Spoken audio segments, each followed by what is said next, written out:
জয়পুরহাটের পাঁচবিবি সীমান্তে বিএসএফ কাঁটাতারের বেড়া নির্মাণের চেষ্টা করলে তা রুখে দিয়েছেন বিজিবির সদস্যরা।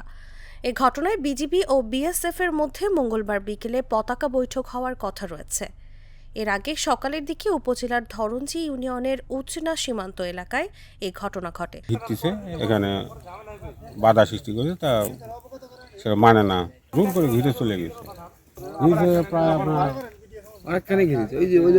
বেশিটুকু না, আমরা তো আসে দেখলাম যে ঘিরা আগেই ফেলে রাখছে, আসার পর তো আর ঘিরে না আসার পর ঘিরে এই পর্যন্ত সামান্য মানে অনেকটুকু ঘিরছে।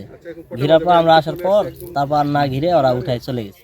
বিজিবি ও স্থানীয় সূত্রে জানা গেছে, ভারতীয় চক গোপাল ক্যাম্পের বিএসএফ সদস্যরা আন্তর্জাতিক আইন লঙ্ঘন করে বাংলাদেশ অংশের ২০ বিজিবি হাটখোলা বিওপির আওতাধীন পূর্ব উচনা ঘোনাপাড়া এলাকার ২৮১ পিলারের ৩৩, ৩৪ ও ৩৫ সাব পিলার পর্যন্ত অংশে 0 পয়েন্ট থেকে ১৫ থেকে ২০ গজ দূরে ভারতীয় অংশে কাঁটাতারের বেড়া নির্মাণের কাজ শুরু করেন।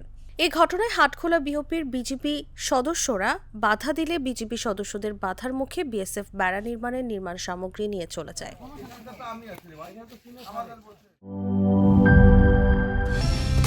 কালার এক্সপার্ট, জর্জ স্যাপ এবং মাইল্ড অন হ্যান্ডস টেকনোলজি সমৃদ্ধ অরিক্স ক্রিস্টাল ওয়াশ আপনার লন্ড্রি এক্সপার্ট।